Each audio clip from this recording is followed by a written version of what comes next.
একটা মেয়ে ঠিক কতটা নির্লজ্জ হলে টাকার লোভে পড়ে নিজের থেকে 2 বছরের ছোট একটা ছেলেকে বিয়ে করতে পারে? বুড়ি হয়ে নিজের চেয়ে বয়সে ছোট একটা ছেলেকে বিয়ে করতে একটুও বিবেকে বাঁধলো না তোমার? আমি না হয় আম্মুর জন্য তোমাকে বিয়ে করতে বাধ্য হয়েছি, কিন্তু তুমি তো আপু চাইলেই পারতে বিয়েটা আটকাতে। আটকালে না কেন? অবশ্য তুমি জানতে তোমার মতো বুড়ি একটা মহিলাকে কেউ বিয়ে করবে না, তাই তো আমার আম্মুকে হাত করে নিজের থেকে 2 বছরের জুনিয়র ছেলের গলায় ঝুলে পড়েছো। থামো প্লিজ আকাশ। প্লিজ আপু, এখন একদম ন্যাকা কান্না করবে না আমার সামনে। তোমার মতো থার্ড ক্লাস মেয়েকে আমার খুব ভালো করে চেনা আছে।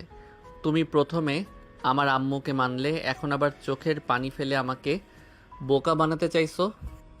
তোমার নাটকে আমি অন্তত গলছি না। আমি কোনো নাটক করছি না আকাশ। তুমি যাই করো, তোমার সেই চাওয়া কখনোই পূরণ হবে না।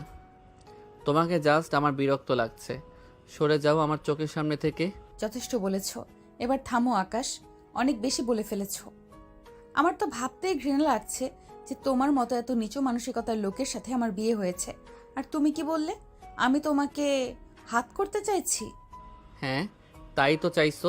তোমার মতো নোংরা মানসিকতার লোককে হাত করা তো দূরে থাক, তোমার সাথে কথা বলতেই আমার রুচিতে বাজছে।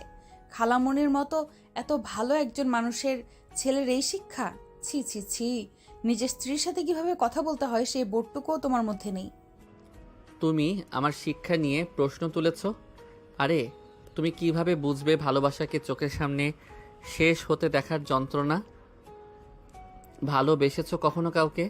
আমি বেসেছি, তুমি নিজেও জানো না তুমি আমার কত বড় ক্ষতি করেছো। তোমার জন্য আমার গার্লফ্রেন্ড সুইসাইড করতে বসেছে। ওর যদি কিছু হয়ে যায়, ট্রাস্ট মি, আমি সত্যি সত্যি তোমাকে খুন করে ফেলবো। ওদের চিৎকার চেঁচামেচিতে খালামণি আর আঙ্কেল ওদের রুমে চলে আসলেন। খালামণি এসেই আকাশকে থাপ্পড় দিয়ে বলেন, ছি আকাশ, ছি। আমি এই শিক্ষা দিয়েছি তোমাকে? বাসর রাতে তুমি বইয়ের গায়ে হাত তুলছো, তার সাথে এই ধরনের ব্যবহার করছো। তোমার এতটা অধঃপতন হবে আমি ভাবতে পারিনি। আম্মু, তুমি ভুলে যাবে না এই বিয়েটা আমি নিজের ইচ্ছাই করিনি। তুমি আমাকে বাধ্য করেছো এই থার্ড ক্লাস মেয়েটাকে বিয়ে করতে। তোমার ইচ্ছায় বিয়ে করেছি, তাই বলে ভেবো না অন্যদের মতো এই বয়স্ক মহিলাকে নিয়ে আমি সংসার করব। বউ হিসাবে না মানো, অন্তত সিনিয়র হিসেবে প্রাপ্য সম্মানটুকু তো দিতে পারতে। তোমাকে আমি বারবার বারণ করেছিলাম আকাশের আম্মু, এমন থার্ড ক্লাস মেয়ের সাথে ছেলেকে বিয়ে দিও না, ওর জীবনটা নষ্ট হয়ে যাবে। কিন্তু তুমি শুনলে না আমার কথা, একবারও ভেবে দেখলে না এর পরিণতি ঠিক কী হবে। এখন আবার বাহিরের একটা মেয়ের জন্য তুমি আমার ছেলের গায়ে হাত তুললে। তুমি ভুলে যাবে না ও আমার বোনের মেয়ে, আর এখন তো কোনো বাইরের মেয়ে হওয়ার প্রশ্নই ওঠে না। শরীয়ত মোতাবেক ও এখন এই বাড়ির বউ, আকাশের স্ত্রী। আকাশের মা রিমির সামনে এসে তার হাত দুটো নিজের হাতের মুঠোয় নিয়ে বললেন, আকাশের হয়ে আমি তোর কাছে ক্ষমা চাচ্ছি, তুই আমাকে ক্ষমা করে দিস মা। আমি একজন ব্যর্থ খালামণি, নিজের ছেলেটাকেই শিক্ষা দিতে পারিনি। তুই এই রুম থেকে চল, এইখানে তোকে এই মানুষরূপী কুকুরের সাথে আমি কিছুতেই থাকতে দিব না। আকাশের মা রিমিকে ওনার রুমে নিয়ে এসে একটা সুতির শাড়ি দিল, বিয়ের শাড়ি পাল্টে পরার জন্য। রিমি ফ্রেশ হয়ে এসে দেখে খালামণি রিমির জন্য খাবার নিয়ে বসে আছে।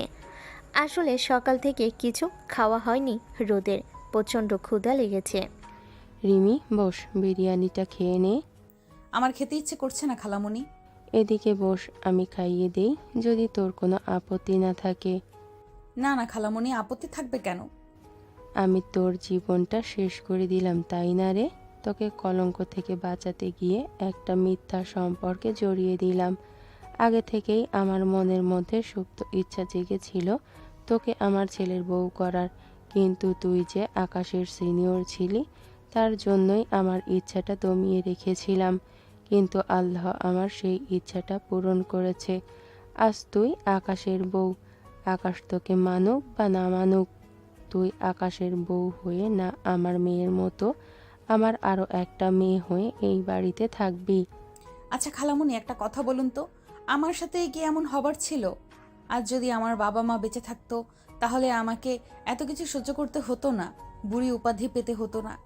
বাদ দে মা, পুরনো কথা ভেবে মন খারাপ করিস না। আল্লাহ যা করেন আমাদের ভালোর জন্যই করেন। সামিয়া তো ঘুমিয়ে পড়েছে, তুই বরং আমার পাশে শুয়ে পড়, আমি তোর মাথায় বিলি কেটে দিই। আকাশের মা যতই পুরনো কথা ভুলতে বলুক, রিমি তার অতীতকে এত সহজে ভুলতে পারে? রিমি ছিল তার বাবা মায়ের একমাত্র আদরের মেয়ে, কিন্তু ভাগ্যের নির্মম পরিহাসে সে আজ একজন আশ্রিতা। অন্যদের মতো তারও হাসি খুশি একটা পরিবার ছিল। প্রতি বছর রিমির বার্ষিক পরীক্ষা শেষ হলে সে আর বাবা মা ফ্যামিলি ট্যুরে চলে যেত। সেই বছরও তার ব্যতিক্রম ছিল না। ডিসেম্বরে পরীক্ষা শেষ করে রিমি তার ফ্যামিলি ট্যুরে রওনা দিল কক্সবাজারের উদ্দেশ্যে। গাড়ি চলছে তার আপন গতিতে। বরাবরই রিমির গাড়িতে ঘুমানোর অভ্যাস। সবেমাত্র ঘুমের রেশ এসেছে, হঠাৎ রিমির আম্মুর চিৎকারে চোখ খুলে দেখে বেসামালভাবে একটা ট্রাক তাদের দিকে ধেয়ে আসছে। এমন অবস্থায় তার মা তাকে গাড়ি থেকে ধাক্কা দিয়ে বের করে দেয়। ভাগ্যক্রমে রিমি বেঁচে গেলেও তার বাবা মা বাঁচতে পারেনি। এরপর থেকে শুরু হয় তার সংগ্রামের জীবন। বেঁচে থাকতে হলে লড়াই করে বাঁচতে হবে। তুই ভেঙে পড়িস না, আমি জানি তুই পারবি। বাবা মা মারা যাওয়ার পর রিমি কার কাছে থাকবে, সে নিয়ে বাঁধে বিপত্তি। চাচাদের কাছে তার ঠাঁই মেলে না, কারণ তাদের সাথে আগে থেকে রিমিদের জমি জমা নিয়ে দ্বন্দ্ব ছিল। তারা প্রায়ই তার বাবাকে মেরে ফেলতে চাইতো। রিমির বাবা মার মৃত্যু অ্যাক্সিডেন্ট ছিল না কি খুন, তা আজও রহস্য। অবশেষে রিমিকে মামা বাড়ি রাখার সিদ্ধান্ত হয়।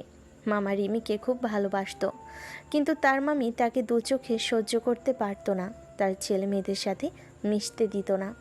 প্রায় সময় রিমির মামা মামির মধ্যে তাকে নিয়ে ঝগড়া লাগতো। মামা ব্যবসায়ের কাজে বেশিরভাগ সময় বাইরে থাকতো, আর এ সময়টাই মামি তাকে দিয়ে বাসার সব কাজ করাতেন। সোনার চামচ মুখে নিয়ে জন্ম হয়েছিল, অথচ মামির সংসারে এসে ঘর মোছা থেকে শুরু করে যাবতীয় কাজ রিমির করতে হতো। বাসায় কাজের মহিলাকে ছুটি দিয়ে দেওয়া হয়েছিল। রিমি পড়াশোনা করতে পারতো না। সব কাজ ছেড়ে রাতে একটু পড়তে বসতো রিমি। কি নবাবের বেটি, বেলা কয়টা বাজে সে খেয়াল আছে আপনার? পড়ে পড়ে ঘুমাচ্ছেন। বাসার কাজগুলো কে করবে শুনি? তোর মা এসে করে দিয়ে যাবে?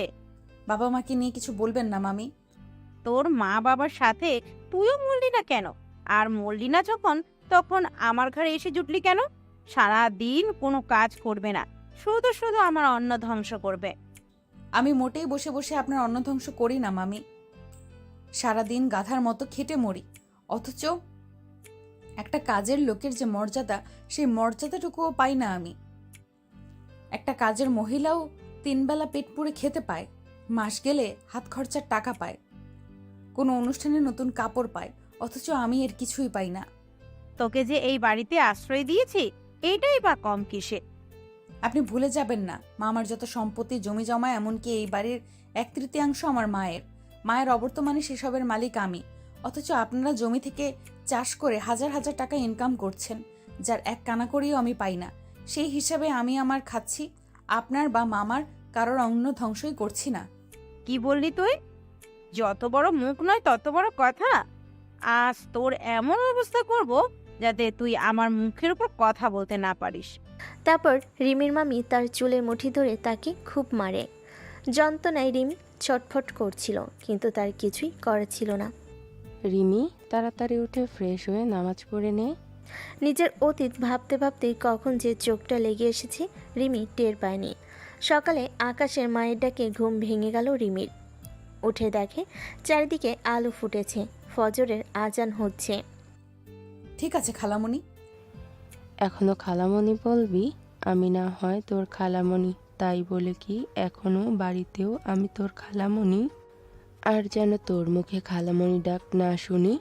রাতে কি বলেছিলাম ভুলে গেছিস? তুই সামিয়ার মতো আমার আরও একটা মেয়ে হয়ে মাকে খালামণি ডাকবে, এটা ভালো দেখায় না। ঠিক আছে আম্মু, আজ থেকে আর খালামণি ডাকবো না। এই তো আমার লক্ষ্মী মেয়ে, এইবার চল তো তাড়াতাড়ি নামাজ পড়িনি। বাসায় আর কেউ পড়ে না নামাজ? সামিয়া পড়ে, আর বাকি দুজন তাদের নাকি এখনো নামাজ পড়ার সময় হয়নি। ওরা থাক, চল আমরা নামাজ পড়ে আসি। রিমি আর আকাশের মা নামাজ শেষে কিছুক্ষণ আড্ডা দিল। বেশ ভালো মনের মানুষ আকাশের মা, না হলে রিমির মতো অসহায় মেয়েকে নিয়ে এত ভাবতো না। আম্মু, আমি সবার জন্য চা করি। ঠিক আছে কর, তবে সাবধানে করিস। আম্মু, তুমি চিন্তা করো না তো, এইসব রান্নাবান্না করতে করতে অভ্যস্ত হয়ে গেছি আমি। কিচেনে এসে সবেমাত্র চুলায় পানি বসিয়েছে রিমি। এমন সময় পেটে গরম কিছু অনুভব করলো সে। মনে হচ্ছে কেউ সিগারেটের আগুন দিয়ে পুড়িয়ে দিচ্ছে। পিছনে ফিরতে দেখে আকাশ তার পেটে জ্বলন্ত সিগারেট চেপে ধরেছে। কি সিনিয়র বেবি, খুব জ্বলছে তাই না? আমার এর থেকে বেশি জ্বলেছিল যখন তোমাকে আমার বিয়ে করতে হয়েছিল। তোমার জন্য মা আমার গায়ে হাত তুলেছিল। খুব খারাপ হচ্ছে বলে দিচ্ছি, সরান এটাকে। আমি তো এত সহজে তোমাকে ছেড়ে দিব না সিনিয়র বেবি। তোমার খুব শখ ছিল এই আকাশের বউ হওয়ার, তাই না? এর ফল তুমি হাড়ে হাড়ে টের পাবে। আমার ধৈর্যের পরীক্ষা নিতে আসবেন না মিস্টার আকাশ। তুমি হয়তো জানো না, এরকম সিগারেটের গরম ছ্যাঁকা, খুন্তির গরম ছ্যাঁকা খাওয়ার অভ্যাস আছে আমার। বাবা মা মরা মেয়ে কি না, সুযোগ পেলেই কেউ আঘাত করতে ছাড়ে না। তাই বলে আমাকে অবলা নারী ভাববে না আকাশ। অন্যায় যে করে আর অন্যায় যে সহে, দুজনেই সমান অপরাধী। আমি কখনোই আপনার অন্যায় মেনে নেব না। রিমি আকাশের বুকে গরম পানি ছুঁড়ে মারল। আকাশ আটকে ওঠে। ইউ ফুল, কি করলে এটা তুমি? ইট মারলে পাটকেল খেতে হয়, এটা নিশ্চয়ই জানো। তুমি আমাকে আঘাত করবে আর আমি সেই আঘাত মুখ বুজে সহ্য করে যাব? কখনোই না। তুমি একটা দিলে আমি 10টা দিব। তুমি আমাকে যতটুকু সম্মান দিবে, ঠিক আমার থেকে ততটুকুই সম্মান পাবে। সো নেক্সট টাইম আমার সাথে লাগতে আসবে না। রিমি আপন মনে চা বানাচ্ছে, কিন্তু আকাশ সেখানে ঠাই দাঁড়িয়ে রইল। হয়তো রিমির থেকে এমন পাল্টা জবাব আশা করেনি। চা বানানো শেষ করে রিমি কিচেন থেকে বের হতে নিলে তখন আকাশ তাকে বলে, তোমাকে তো আমি পরে দেখে নেব সিনিয়র বেবি। কেন রে, এতক্ষণ দেখে তোর কলিজা ভরেনি? আর আমাকে দেখবি কেন? তোর গার্লফ্রেন্ড কি তোর শোকে মোড়ে পাথর হয়ে গিয়েছে? একদম আমার গার্লফ্রেন্ডকে নিয়ে বাজে কথা বলবে না। আপনি ওর নখেরও যোগ্য না। আমার যোগ্যতা সম্পর্কে তোমার কোনো আইডিয়াও নেই আকাশ। আর হ্যাঁ, আমার সম্পর্কে বেশি জানতে আসবেও না। দেখা গেল সিনিয়র সম্পর্কে জানতে এসে সিনিয়রের প্রেমেই হাবুডুবু খেলে। আকাশকে কিছু বলার সুযোগ না দিয়ে রিমি উপরে আকাশের মার ঘরে চলে আসলো। এই যে আম্মু, তোমার চা। এইখানে বস, তোর সাথে আমার কিছু কথা আছে। ততক্ষণে চা তো ঠান্ডা হয়ে যাবে, আগে আঙ্কেলের চাটা দিয়ে আসি। ঠিক আছে যা। তারপর রিমি বসার ঘরে তার খালুকে চা দিয়ে আসতে যায়। আসসালামু আলাইকুম, ভেতরে আসতে পারি আঙ্কেল? তুমি এইখানে কেন এসেছো? আমাদের পরিবারের সদস্যদের মধ্যে ঝামেলা সৃষ্টি করে এখন আবার ভালো সাজতে এসেছো? আর কি করার বাকি আছে তোমার? আপনার জন্য চা নিয়ে এসেছিলাম আঙ্কেল। আমি চা খাবো না, তুমি নিয়ে খাও। আর কখনো যেন তোমাকে আমার আশেপাশে না দেখি। এক্ষুনি বের হও আমার রুম থেকে। রিমি লজ্জায় অপমানে রুম থেকে বের হতে নেবে, তখনই কেউ একজন তাকে আটকে দিল। পিছনে ফিরতে রিমি দেখে সামিয়াকে। আসসালামু আলাইকুম আপু। ওয়ালাইকুম সালাম। আচ্ছা আপু, আমি তোমাকে এখন থেকে কি বলে ডাকবো? আগে তো আপু ছিলে, এখন তো আমার একমাত্র ভাইয়ের বউ। এখন তো তুমি আমার কি ভাবি হও, তাহলে ভাবি ডাকি? না সামিয়া, তুমি তো জানো আমাদের বিয়েটা অন্য 5 জনের মতো স্বাভাবিকভাবে হয়নি। আমাদের বিয়ের ব্যাপারে কেউ জানেও না। তুমি বরং আমাকে আপু বলে ডেকো। ঠিক আছে আপু, কিন্তু আমি তো জানতাম তোমার কোনো এক ডাক্তারের সাথে বিয়ে হওয়ার কথা ছিল। আসলে রিমির মামা রিমিকে সব জায়গাতে তার মেয়ের পরিচয় দিত, বলতো আমার 2টা মেয়ে। রিমির মামা জানতে পেরেছিলেন যে তার স্ত্রী রিমিকে মারধর করে, ঠিকমতো খেতে দেয় না, তাই তাকে হোস্টেলে পাঠিয়ে দেয়। হোস্টেল থেকে রিমি ইন্টার অনার্স মাস্টার্স শেষ করে। তারপর রিমি একটা জব পায়, সে টাকা দিয়ে দিতে হতো তার মামিকে। এর মধ্যে হঠাৎ একদিন রিমির মামি এসে রিমিকে বলল সে তার বিয়ের ব্যবস্থা করেছে। ছেলেপক্ষ দেখতে আসলো রিমিকে তাদেরও পছন্দ হলো, কিন্তু তারা জানতে পারলো রিমি এতিম, তার বাবা মানেই সে এই বাড়ির আশ্রিতা। তখন ছেলে কোনো আশ্রিতাকে বিয়ে করবে না বলে বিয়ের আসর ছেড়ে চলে যায়। বিয়ে ভেঙে যাওয়ার জন্য রিমির মামি সবার সামনে রিমিকে গালিগালাজ করতে লাগলো। সবার সামনে থাপ্পড় দিতে যাবে, এমন সময় রিমির খালামণি যে আকাশের মা, সে গিয়ে রিমির মামির হাত ধরে ফেলে। পাগল হয়ে গেছেন আপনি? এত বড় মেয়ের গায়ে হাত তুলতে আপনি একটুও সংকোচ বোধ করছেন না? ওমা, এদিকে মার থেকে মাসির দরদ বেশি বলে এতদিন দরদ কই ছিল? ওর মতো অলক্ষী মেয়ের ঠাঁই নেই আমার বাসায়। এতই যখন দরদ দেখাচ্ছেন, তাহলে নিয়ে যান আপনার সাথে করে। হ্যাঁ, নিয়ে যাব আমার একমাত্র ছেলের বউ করে। আপনি আর ওকে অপমান অত্যাচার করতে পারবেন না। রিমির বিয়ে হবে এবং এক্ষুনি হবে। আম্মু, তোমার মাথা ঠিক আছে তোমার? তুমি আমাকে বারবার অনুরোধ করেছিলে এই বিয়েতে উপস্থিত থাকার জন্য, তাই আমি এসেছি। আমি বিয়ে করতে এখানে আসিনি। তাছাড়া তুমি তো জানো আমার গার্লফ্রেন্ড আছে, তবু তুমি কিভাবে এই মহিলাকে বিয়ে করতে বলছো, যে কিনা আমার 2 বছরের সিনিয়র? তুমি বিয়ে করবে কি না? আম্মু, একটু বোঝার চেষ্টা করো। করবে কি না, হ্যাঁ অথবা না? তুমি খুব ভালো করে জানো আমি তোমার কোনো কথা ফেলতে পারি না, তার জন্য এমনটা করলে। ঠিক আছে, আমি বিয়ে করব, তবে শুধু কাগজে কলমে। তাকে কখনো আমি স্ত্রীর মর্যাদা দিতে পারবো না। এরপর সবই তো আপনাদের জানা আছে, লিসেনাররা। আপু একটা কথা বলি। বলো। শুনেছি মেয়েদের নাকি একবারই বিয়ে হয়। ভাইয়া যতই তোমার জুনিয়র হোক, এখন সে তোমার স্বামী। শুধু কাগজ কলমেই এই সম্পর্ক। তুমি প্লিজ তোমাদের সম্পর্কটা নষ্ট করে দিও না। তোমরা চাইলেই তো অন্য 5 জন স্বামী স্ত্রীর মতো স্বাভাবিক জীবন যাপন করতে পারবে।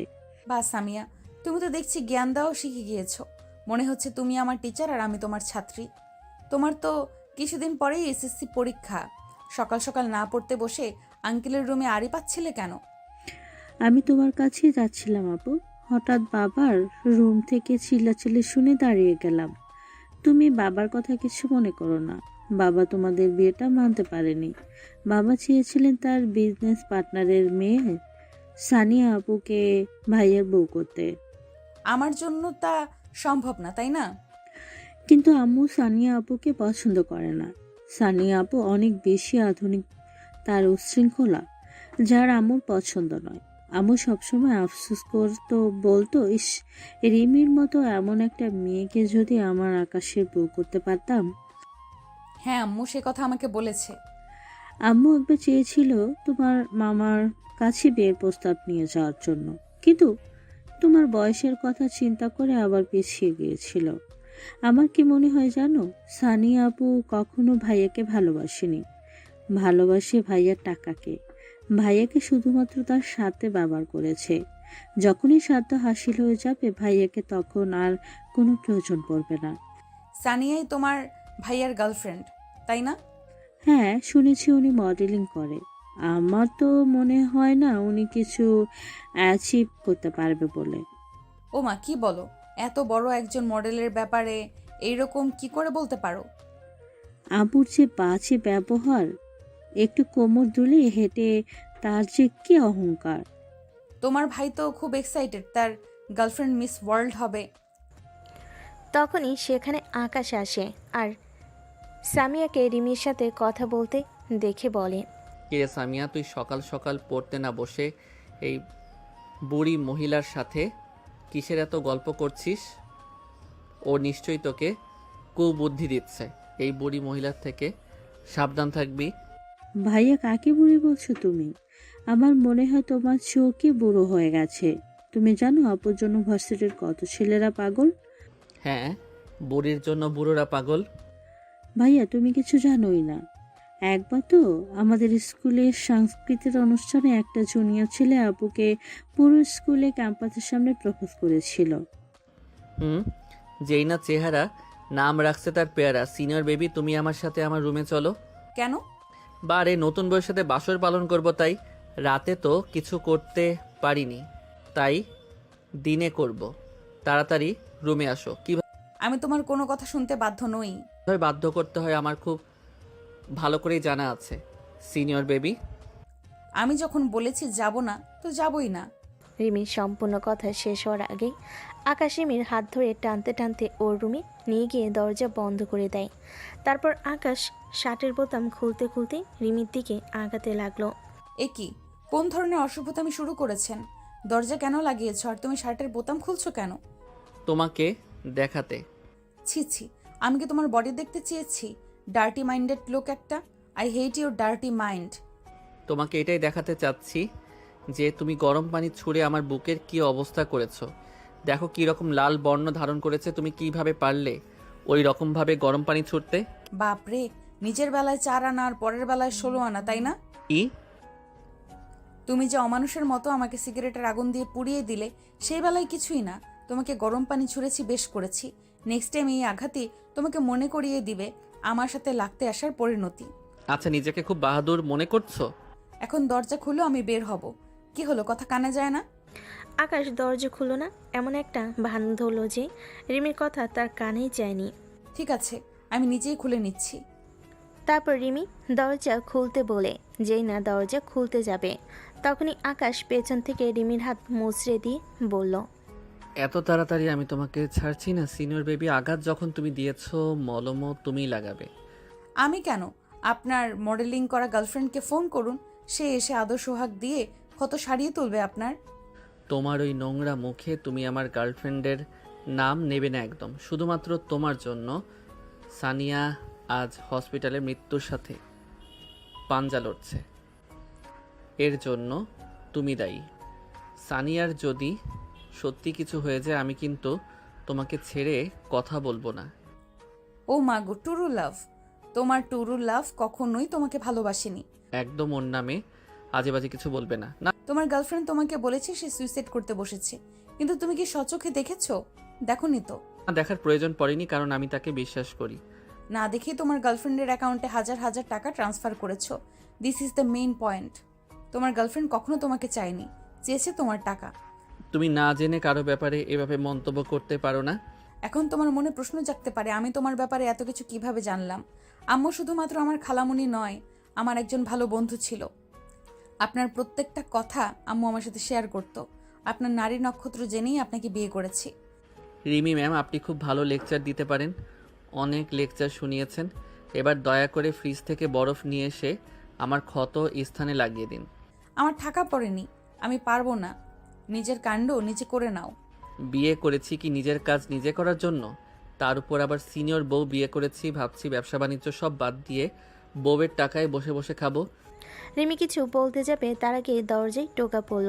সামিয়া রুমের বাইরে থেকে বলল, আপু, তুমি কি ভেতরে আছো? ভাইয়ের সাথে কিসের এত গল্প করছো, তাও আবার দরজা বন্ধ করে দিয়ে? কিছু হয়েছে কি? আম্মু এক্ষুনি ডাকছে তোমাকে, তাড়াতাড়ি আমার রুমে এসো। ঠিক আছে সামিয়া, তুমি যাও, আসছি আমি। তুমি কোথাও যাচ্ছ না সিনিয়র বেবি। আগে আমার ক্ষত স্থানে বরফ লাগিয়ে দাও। আমি পারবো না, আম্মু ডাকছে, আমি আসছি। রিমি আর সেই ঘরে একদণ্ড দাঁড়ালো না। আকাশের আম্মুর কাছে এসে জিজ্ঞেস করলো, আম্মু ডেকেছো? হ্যাঁ বস, তোদের বিয়েটা যেহেতু হুট করে হয়ে গিয়েছে, কেউ তোদের বিয়ের ব্যাপারে জানে না, তাই আমি চাচ্ছিলাম ছোটোখাটো একটা বউভাতের আয়োজন করতে। তোর মামা মামি ও তো আমাদের বাসায় আসে না বহুদিন, এই সুযোগে তাদেরও দেখা হয়ে যাবে। না না আম্মু, শুধু শুধু কি দরকার আছে মানুষ আসানোর? আমাদের সমাজ নিজের চেয়ে বয়সে ছোট ছেলেকে বিয়ে করাটা ভালো চোখে দেখে না। যেখানে আমাদের সম্পর্কই ভিত্তিহীন, সেখানে কি প্রয়োজন আছে ঘটা করে লোক জানানোর? ঠিক আছে, তুই যা বলিস তাই হবে। তুই যদি চাস এই কাগজে কলমের সম্পর্ক থেকে বেরিয়ে আসতে, আমি তোর ডিভোর্সের ব্যবস্থা করে দিব। তবে আমি মনে করি ডিভোর্স কোনো সমস্যার সমাধান নয়। আমি চাই তুই আর আকাশ অন্য 5টা স্বাভাবিক কাপলের মতো সংসার কর।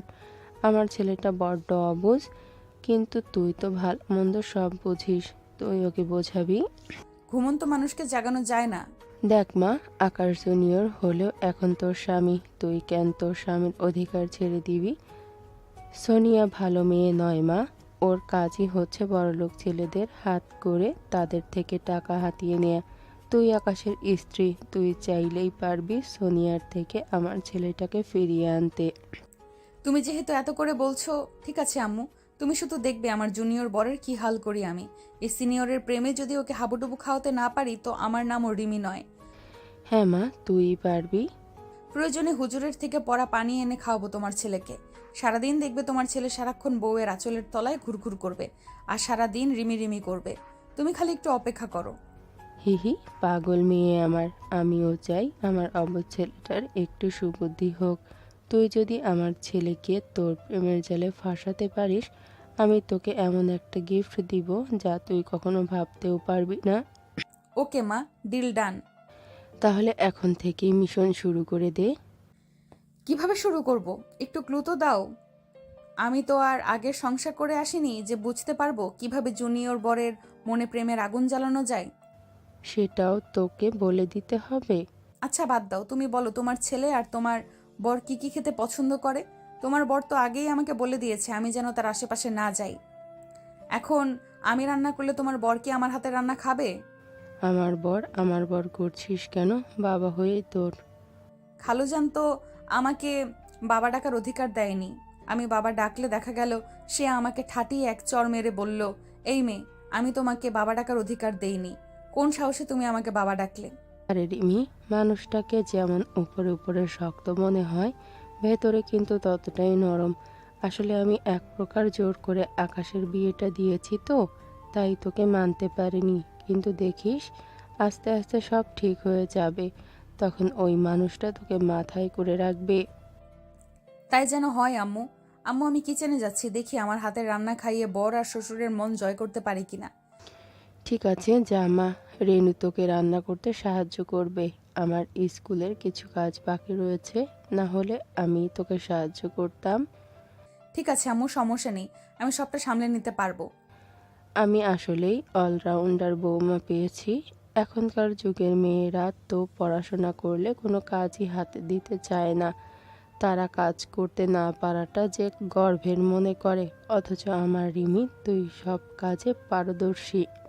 সবটা তো আর আমার মতো মা বাবা মরা মেয়ে নয় আম্মু। আমি কি তোর মা নই? এরপর যদি আর কখনো তোর মুখে বাবা মা মরা মেয়ে বলতে শুনি, তখন কিন্তু আমি তোর ওপর খুব রাগ করব। রিমি কান ধরে বলল, সরি আম্মু, ভুল হয়ে গেছে। এই যে দেখো, কান ধরেছি। এইবারের মতো ক্ষমা করে দিলাম। নেক্সট টাইম কিন্তু পিটুনি পড়বে। ওকে আম্মু। আমি কি আপনাকে হেল্প করব আপামনি? তুমি কি ববি? জি আপামনি। তোমার কথাবার্তা পোশাকে মনে হচ্ছে না যে তুমি এই বাসায় কাজ করো। শুধু আপনি কেউ ধরতে শুধু আপনি না, কেউই ধরতে পারে না যে আমি এই বাসায় কাজ করি। এই বাসার প্রত্যেকটা মানুষ খুবই ভালো মনের। তারা আমাকে নিজেদের পরিবারের একজন সদস্য মনে করে। এমনকি আমাকে স্কুলেও ভর্তি করিয়েছে। ও আচ্ছা, আপাতত তোমার এখানে কোনো কাজ নেই, তুমি গিয়ে পড়তে বসো, আমার প্রয়োজন হলে আমি ডেকে নিব। ঠিক আছে আপামনি। রিমি আকাশের মায়ের থেকে জেনেছে আকাশ আর আকাশের বাবা নারকেল দিয়ে হাঁসের গোস্ত আর ঝরঝরে পোলাও খেতে খুব পছন্দ করে। বরাবরই রিমির রান্না করতে বেশ ভালো লাগে, কিন্তু রান্নার সময় লোকজন থাকলে মোটো রিমির ভালো লাগে না। রিমির মনে হয় তারা রান্নায় নজর দিয়ে খাবারের স্বাদ নষ্ট করে দেয়। কিন্তু রিমির বাবা মা বেঁচে থাকতে তাকে কখনো রান্নাঘরেই যেতে দিত না। রিমির রান্না প্রায় শেষ, তখন সেখানে ছোট্ট কাজের মেয়েটা আসে। আপামনি, রান্না তো শেষ হয়ে গিয়েছে, আপনি তো আমাকে ডাকলেন না। তুমি এসেছো, আমি এক্ষুনি তোমাকে ডাকবো ভাবছিলাম। সব রান্না করা শেষ হয়ে গিয়েছে, তুমি সব কিছু ডাইনিং টেবিলে নিয়ে রাখো, আমি একটু ফ্রেশ হয়ে আসি। ঠিক আছে আপামনি। গোসল করে এসে দেখে আকাশে মা খাবার সার্ভ করছে। রিমিকে দেখে বলল, তুইও বস, আমি খাবার সার্ভ করছি। তুমি খাবে না আম্মু? মায়েরা কখনো আগে খায় না মা, তোরা খেয়ে নিয়ে তারপর আমি খাবো। এটা কেমন কথা আম্মু? তুমিও বসো না, সবাই মিলে একসাথে খাওয়ার মজাই আলাদা। তখনই সেখানে আকাশের বাবা আসে আর আকাশের মাকে বলে, মনে হচ্ছে আজ বাসায় ভালো মন্দ রান্না হয়েছে। ভেবেছিলাম তোমার উপর অভিমান করে আজ বাহির থেকেই খাবার খাবো, কিন্তু খাবারের গানে রুমে থাকা দুষ্কর হয়ে পড়েছিল আমার জন্য। অভিমান ভুলে চলে এলাম খেতে। এখন তাড়াতাড়ি খেতে দাও। হ্যাঁ দিচ্ছি।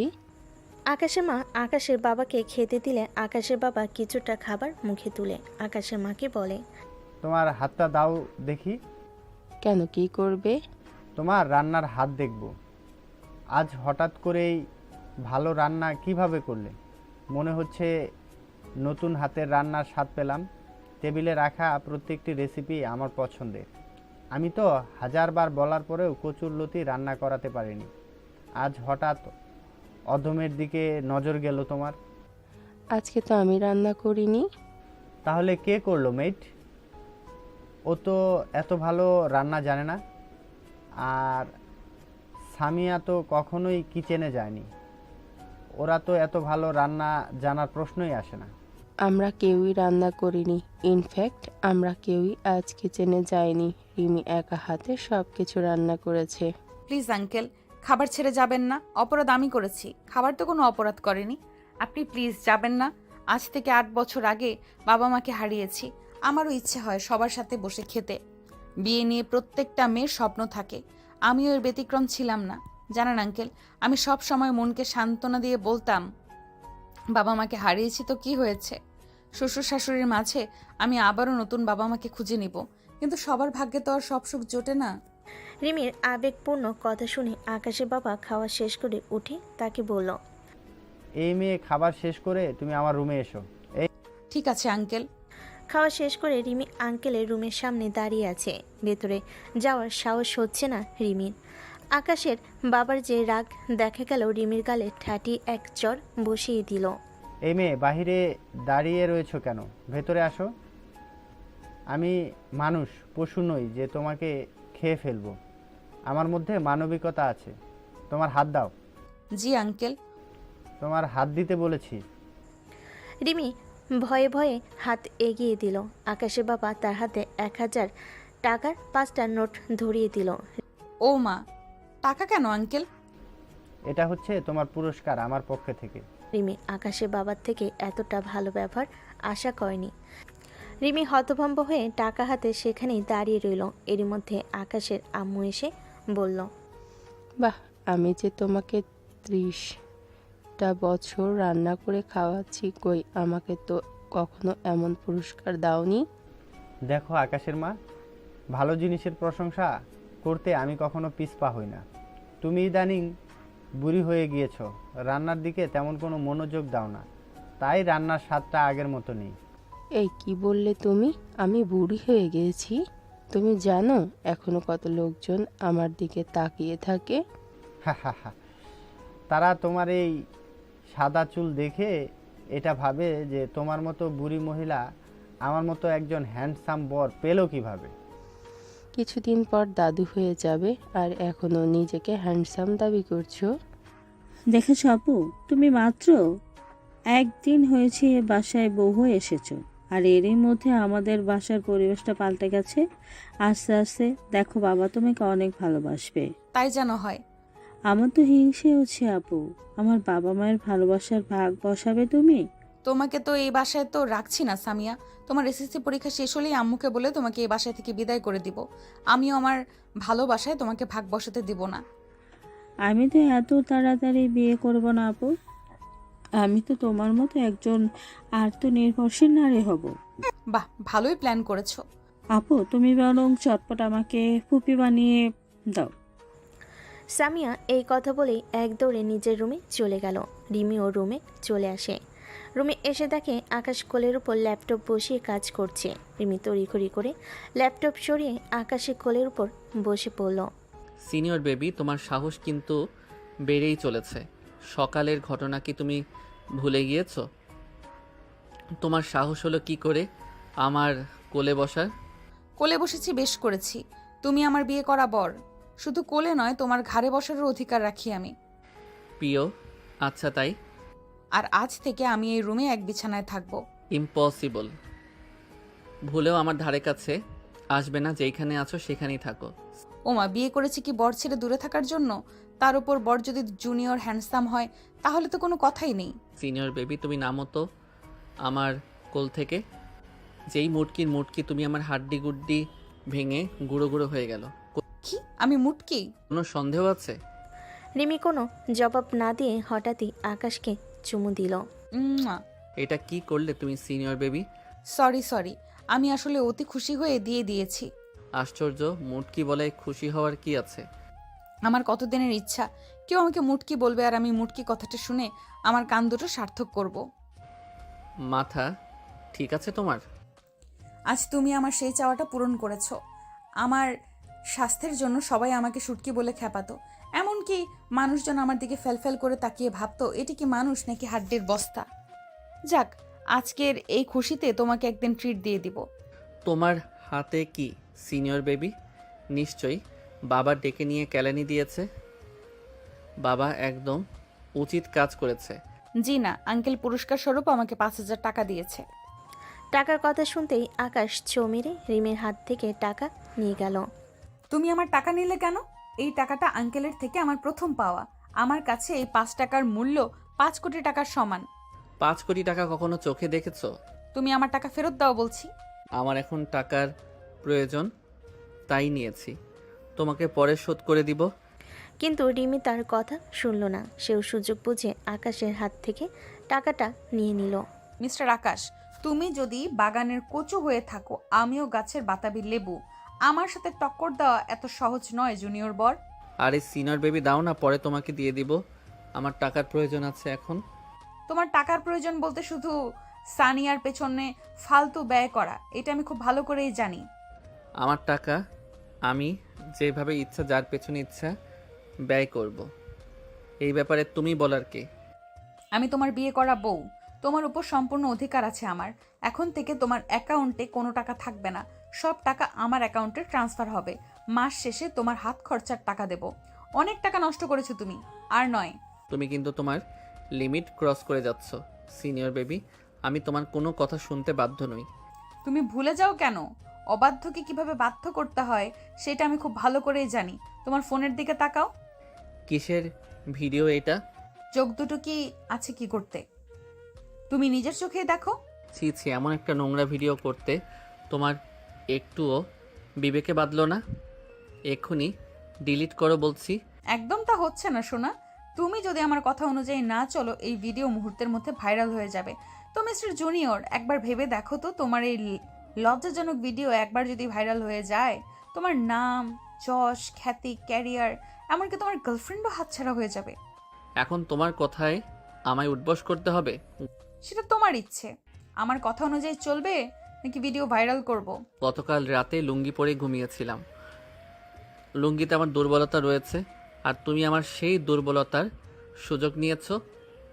তুমি মোটেও ঠিক করনি সিনিয়র বেবি। কিন্তু তুমি তো আমার কথা অনুযায়ী চলবে না। তার চেয়ে বরং ভিডিওটা আমি ভাইরাল করে দিই, অনেক লাইক কমেন্ট শেয়ার হবে। তোমার ভিডিও ভাইরাল করে আমিও ভাইরাল হয়ে যাব। এক পৌষে কিন্তু শীত যায় না। আমারও সময় আসবে, তখন আমি তোমাকে ঠিক দেখে নিব। উপস জুনিয়র, বিশ্বাস করো আমিও চাই তুমি আমাকে দেখো। আমি তো তোমাকে বারণ করি না দেখতে। দেখো না কেমন মন ভরে দেখো। খুব মজা লাগছে তোমার, তাই না? অবশ্যই। কি করব বলো, সোজা আঙুলে যখন ঘি না ওঠে তখন আঙুল তো বাঁকা করতেই হয়। বিয়ে উপলক্ষে রিমি অফিস থেকে কিছুদিনের ছুটি নিয়েছিল। আজ থেকে আবার তার অফিস জয়েন করতে হবে। খুব সকালে ঘুম থেকে উঠে রিমি নামাজ পড়ে নিল। আকাশ ঘুমিয়েছিলেন, নামাজ পড়তে উঠেছিলেন দেখে রিমি বলল, আকাশ, খুব খারাপ হয়ে যাচ্ছে কিন্তু। তোমার কি অতিরিক্ত ঘুমের কারণে স্মৃতিশক্তি হারিয়ে গেল নাকি? তুমি কি ডিলের কথা ভুলে গিয়েছো? আর একটু ঘুমাতে দাও না। এখন থেকে ঠিক 5 মিনিট সময় দিলাম, এর মধ্যে যেন দেখি তুমি মসজিদে চলে গিয়েছো। আমার কথার অবাধ্য হলে জানো তো কি করব? বেশি কিছু করব না বেবি, শুধু ভিডিওটা ভাইরাল হয়ে যাবে। যাচ্ছি তো সিনিয়র বেবি, এত প্যারা দাও কেন? সোজা করে বললেই তো পারো। আকাশ উঠে ফ্রেশ হয়ে মসজিদে চলে গেল। আর তারপর রিমি ঘুমটা গুছিয়ে কিচেনে চলে গেল। রিমি কিচেনে গিয়ে দেখে আকাশের আম্মু নাস্তা করছে। সে তাকে বলল, গুড মর্নিং আম্মু। Good morning to baby. তুমি কিচেনে কেন আম্মু? আমি তো রান্না করতে আসছিলাম। তুই তো এই 1 সপ্তাহ রান্না করেছিস রিমি। আজকে থেকে তোর আবার অফিসে জয়েন করতে হবে। এখন রান্না করে আবার দিন ভরে কাজ করতে হবে, অনেক কষ্ট হয়ে যাবে তোর। তাই ভাবলাম আমি রান্না করি, তুই বরং ছুটির দিনে রান্না করিস। ঠিক আছে আমার কেয়ারিং শাশুড়ি আম্মু। রিমি নাস্তা সেরে রেডি হয়ে অফিসে চলে গেল। অফিসে এসেই তার স্যারের সাথে দেখা হয়ে গেল। আরে রিমি, কেমন আছো? আলহামদুলিল্লাহ ভালো। আপনি কেমন আছেন স্যার? আমার আর ভালো থাকা হলো কই, বাদ দাও আমার কথা। তোমার সংসার জীবন কেমন চলছে? আপনাকে তো বলা হয়েছিল, আসলেন না কেন বিয়েতে? তোমার চোখের সামনে নিজের ভালোবাসার মানুষকে অন্যের হতে দেখার সাহস আমার ছিল না কুয়াশা। মানে কি স্যার? কে আপনার ভালোবাসার মানুষ? চলো আমরা ক্যান্টিনে গিয়ে বসি, যদি তোমার কোনো আপত্তি না থাকে। ক্লাস শুরু হওয়ার এখনো অনেক দেরি আছে। ঠিক আছে স্যার, চলুন। রিমি আর তার অফিসের বস ক্যান্টিনে গিয়ে বসলো। বেশ বড় ক্যান্টিন এটা, অনেক মানুষের আনাগোনা হয় এইখানে। রিমি, কি খাবে বলো? খালি মুখে তো আর গল্প জমবে না। আমি মাত্রই নাস্তা সেরে এসেছি, এখন কিছুই খাবো না। খাবো না বললে তো হবে না, কিছু একটা খাও। ঠিক আছে, চা খাওয়াই যায়। দুধ চা নাকি রং চা? রং যা বলি কোনো কিছু হয় না, চা মানেই দুধ চা। তারা দুজন চা খাচ্ছে আর গল্প করছে। হঠাৎ টেবিলের অপর সাইডে পরিচিত একটা মুখ দেখে রিমি থমকে গেল। তার বিশ্বাসই হচ্ছে না সানিয়া এইখানে, তাও আবার এই অবস্থায়। টেবিলের অপর সাইডে আর কেউ নয়, স্বয়ং সানিয়া বসে আছে। শুধু সে একা নয়, তার সাথে ছেলেও বসে আছে। তার সাথে একটা ছেলেও বসে রয়েছে। দুজনেই এমনভাবে চিপকে রয়েছে যেন তারা স্বামী স্ত্রী। কিছুদিন আগে সামিয়া রিমিকে দেখিয়েছিল সানিয়ার ছবি, যার কারণে রিমি চিনতে অসুবিধা হয়নি যে এটা সানিয়া। সানিয়া সুসাইড করেনি, বরং আকাশের থেকে হাজার হাজার টাকা হাতিয়ে নিয়েছে। আর আকাশ সানিয়াকে অন্ধের মতো বিশ্বাস করে। রিমিও ঝটপট কয়েকটা পিক তুলে নিল ওদের। এই কি রিমি, চা খাচ্ছ না কেন? ঠান্ডা হয়ে যাবে তো। এই যে খাচ্ছি।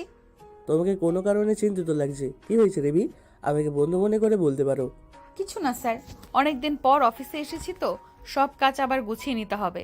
আচ্ছা, তাহলে তুমি সবকিছু গুছিয়ে নাও, আসছি আমি, বাই। স্যারের সাথে কথা বলতে বলতে টেবিলের অপর সাইডে কখন যে ফাঁকা হয়ে গেল বুঝতে পারেনি রিমি। সাপুরে বিন বাজানোর আগেই সাপ হাতছাড়া হয়ে গেল, কোনো ব্যাপার না। গর্ত খুঁড়ে কিভাবে সাপ বের করতে হয় এই রিমির খুব ভালো করে জানা আছে। রেস্টুরেন্ট টেবিলটা রিমি স্যার পে করে দিয়ে গেছে। রিমি ক্যাশ কাউন্টারে লোকটার কাছে জিজ্ঞেস করলো, আচ্ছা আঙ্কেল, 4 নাম্বার টেবিলে যারা বসেছিল আপনি কি তাদেরকে চেনেন? আমি তো খেয়াল করিনি ম্যাম। আচ্ছা, তুমি 2 মিনিট অপেক্ষা করো, আমি সিসি ক্যামেরা চেক করে বলছি। ঠিক আছে আঙ্কেল। এই মেয়েটার নাম সানিয়া, আর সাথে ওর হাজব্যান্ড রায়হান। কিছুদিন আগেই এদের বিয়ে হয়েছে। সানিয়ার বাবা আমার পরিচিত, আমিও উপস্থিত ছিলাম ওদের বিয়েতে। ঠিক আছে আঙ্কেল, ধন্যবাদ। রিমি অফিসে মন বসাতে পারল না। সে ভেবেই পাচ্ছে না সানিয়ার হাজব্যান্ড থাকতেও সে কেন আকাশের থেকে এত টাকা নিচ্ছে। তার জন্য মোট সানিয়ার বাবা তো যথেষ্ট বড়লোক। রিমি অফিস থেকে রুমে এসে দেখে আকাশ ল্যাপটপ নিয়ে কাজ করছে। আকাশ, আমার জন্য এক গ্লাস ঠান্ডা শরবত নিয়ে আসো তো, খুবই ক্লান্ত লাগছে, একটু তাড়াতাড়ি যাও, আমি ততক্ষণে ফ্রেশ হয়ে আসি। আমাকে বলছো? আমার কি দ্বিতীয় বর আছে যে তাকে বলবো? আমি নিজে কখনো জগ থেকে গ্লাসে পানি ঢেলে খাই না, আর তোমাকে আমি শরবত করে এনে খাওয়াবো? এটা খুব দারুণ একটা জোকস ছিল। জুনিয়র বর, তোমাকে কিছু দেখানোর আছে আমার। আমার কিছু দেখা লাগবে না সিনিয়র বেবি, তোমার কিছু দেখানো মানেই আমার মান সম্মান নিয়ে টানাটানি করা।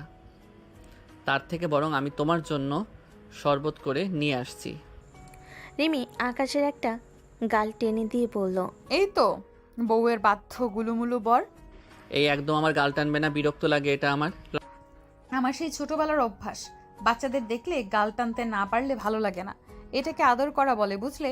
লাগবে না আমার এমন আদরের। তাহলে কিরকম আদর চাই তোমার? কোনো আদর চাই না। ঠিক আছে, তুমি তাড়াতাড়ি শরবত নিয়ে আসো। এরপর রিমি যায় ফ্রেশ হতে আর আকাশ যায় শরবত বানাতে।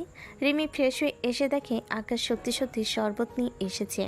এই নাও তোমার শরবত, এখন আবার মুখে তুলে খাইয়ে দিতে বলো না যেন। অবশ্য তুমি চাইলে দিতে পারো, আমি কিছু মনে করব না। তুমি ভেবো না সিনিয়র বেবি, আমি তোমাকে ভালোবেসে শরবত করে নিয়ে আসছি। শুধুমাত্র ভিডিওটার জন্য ব্ল্যাকমেইলের শিকার হয়ে আমাকে এত কিছু করতে হচ্ছে। তোমার মতো কত ঘাটতারা পোলা পায় এক চুটকিতে সোজা করে দিয়েছি, আর তুমি কিনা বাসর রাতে আমার গলায় ছুরি চালিয়ে দিয়েছিলে। তাহলে আমার সাহসের প্রশংসা করছো তো? সত্যি আকাশ, তোমার সাহসের প্রশংসা করতে হয়। তুমি যার কারণে আমার গলায় ছুরি ধরেছিলে, তোমার সেই মডেল গার্লফ্রেন্ডকে বিবাহিত তুমি কি জানো? তোমার থেকে এসব আমি শুনতে চাই না। আমি তো ভেবেছিলাম হয়তো গার্লফ্রেন্ডের বিয়ের সংবাদে তুমি বেচারা কান্নাকাটি করে রুমের মধ্যে হাঁটু পানি বানিয়ে দিবে, বাট সেরকম তো কিছুই করছো না। তুমি কিভাবে জানলে? আর তুমি যে সত্য কথা বলছো তারও তো কোনো প্রুফ নেই। প্রুফ আছে আকাশ, এতটা কাঁচা খেলোয়াড় আমি নই। আমি জানতাম মুখের কথায় তুমি বিশ্বাস করবে না, তাই প্রমাণ সঙ্গে করে নিয়ে আসছি। তারপর রিমি ফোন থেকে রেস্টুরেন্টে বসে তোলা ছবি বের করে আকাশকে দেখিয়ে বলল, প্রথমত, স্বামী স্ত্রী না হলে কখনো কেউ এইভাবে ছিটকে থাকবে না। আর দ্বিতীয়ত, এই রেকর্ডটা যা আমি ক্যাশ কাউন্টারের আঙ্কেলের মুখে শুনেছি।